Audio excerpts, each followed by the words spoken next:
Smagla. Come on, yeah. Rap na kagad ang ina. Di ko na kailangan na mahabang pa sa kalye para paunawa kung ano mga ang gagawin ginagawa at gagawin pa lamang na masabi sa labing-anim na bara. Ang aking mga bakara sa akin may bitin yun. Masakit sa ulo pero pag nasarap pa baka gawin ko pa labing-anim na milyon. Kung sa kanila mahingit pa sa iyong limitasyon ba pagtitipid ka kahit pistaling ko lang sisiw to want mo unlimited pa. Bakit di mo ko kilala? Kung meron tunay dito sino sa atin ha? Kung sasabihin mong ikaw at di ako yan nakatotohanan sinungaling ka. Nasisyado magibang at mas titulado maganga sa mga tulad kong pambihirang may minsang naging gano'n nakadalas sa panahong to.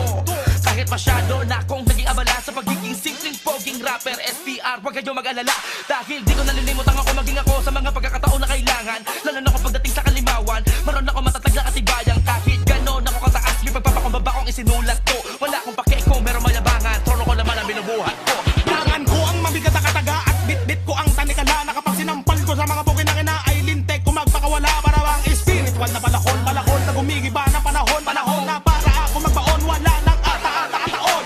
Diretso sa ilalim mo na napasikot-sikot ang libing na buhay ang mga to kabilang mundo'y tatagusin mo pag binaong kita gamit ang kamay ko. Yoko magyabang pero sino ang rapper na hindi ako kilala? Kung meron man o meron nga pero malamang nun malamang patay na kaya wag kang magpapasikab sa akin ng rap na barya-barya. Tao akong kausap pero mala animal akong sumanya.